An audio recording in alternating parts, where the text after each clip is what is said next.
Well, hello everybody, it's Mrs. K. How's everybody doing?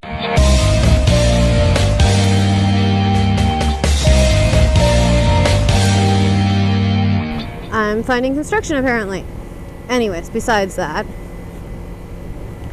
I just recently found out that, hey, I get to be at the cool table.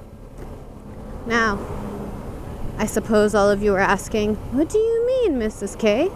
Why would you need to find the cool kid table? Or why would you be at there? Well, apparently, ooh, nice little Mazda Miata. Ooh, go little Mazda. Wow, seriously? Cool kids table. Yes, let me explain how this works. So, because I ride my motorcycle to work now, I have become a new center of attention. And it's really interesting because I've become a center of attention of people who either ride or people who just think it's really cool that I ride. As an example, like I work in a company, we have a lot of employees, so of course we have a lot of different departments as well.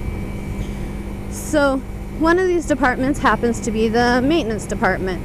And now all of a sudden, because the guy knows I ride, he's like, oh, you know how to get your hands dirty. Would you mind giving me a hand with this little simple task that any grown person could do? Because it's not very difficult. But he's like, you ride. You know what it means to get your hands dirty. So, you can help me out. And I'm like, okay, no problem. And because we have like a locker room where we get changed because we have uniforms and everything, when I leave work, people are like, oh, you rode today. And it's like, yes, I rode today. You're right. And they're like, oh, that's so cool. And they're like, I want a picture. And, I'll do something silly. They won't take a picture, but I'll do something silly.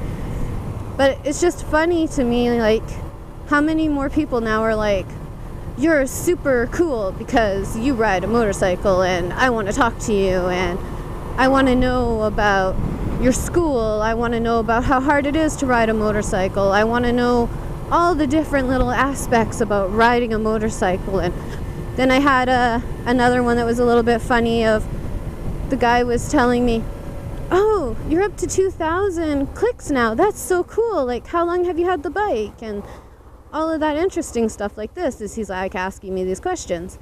So I'm answering and I'm like, wait a second. How did you know I have 2,000 clicks? Are you like following me or stalking my bike or something like that? And he's like, no, I'm following you on Instagram. And I'm like, oh, okay, cool.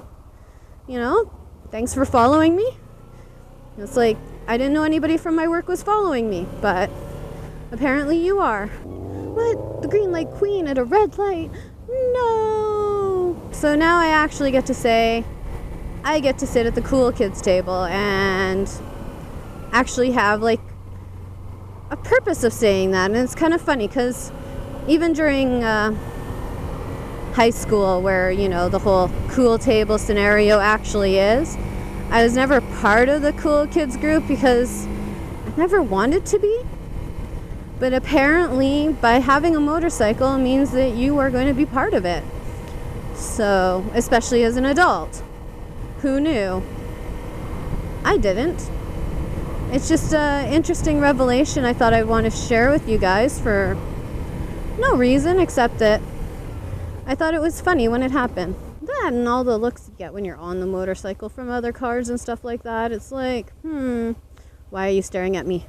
Are you staring at me because I'm on a motorcycle? Are you staring at me because you like my motorcycle? Are you staring at me because I'm a woman on a motorcycle? All of those things. So I think that kind of makes things a little bit more different at work too because, I am a female and I ride, and then I get all these stories of, well, in the country where I came from, I used to ride. I'm like, you did? And it's like, yeah, I used to ride a cruiser or whatever, It was funny, one of the women was telling me that where she's from, a cruiser is considered a girl's bike because it has the injection at that time. it has the fuel injection, unlike the other bikes where you had the Kickstarter. So apparently there, it was considered a girl's bike to be on the cruiser, and the guys rode the bikes that you had to kickstart, which I thought was pretty interesting. I never really would have thought of that because most of the bikes now come with fuel injection, but yeah, it was an interesting little tidbit that she gave me, and I'm like, that's cool. Most of the responses now are very genuine and positive compared to before, where I was like, anybody who didn't see me yet on the bike was like, oh, bike, dangerous, ah. Now everybody's like, you ride, that's so cool. Where did you go to school? How much did it cost? Like, was it hard? Did you have to do this? You know, like, how was it? And I'm just like, okay, well. Answer 1, yes, I went to school. Answer 2, it cost, I believe, X amount of money. Oh, can you do it in payments? And I'm like, well, when we went to our course, we paid for the first half, and then when you actually, like, when you sign up, pay for the first half, and then when you go into the course, you pay for the second half. And they're like, oh, that's so neat.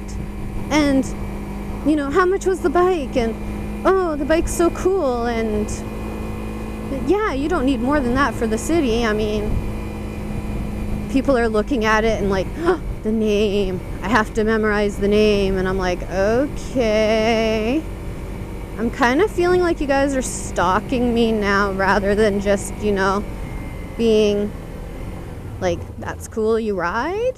So this is why the title, I'm at the cool kids table, because of little interesting tidbits like this of stories that I'm getting and information that people are telling me. And it's like, before they all wanted to talk to me and chat and stuff like that, but now it's like more, oh, I gotta chat with you because of this.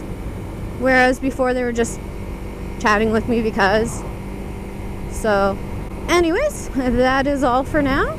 The Green Light Queen is out.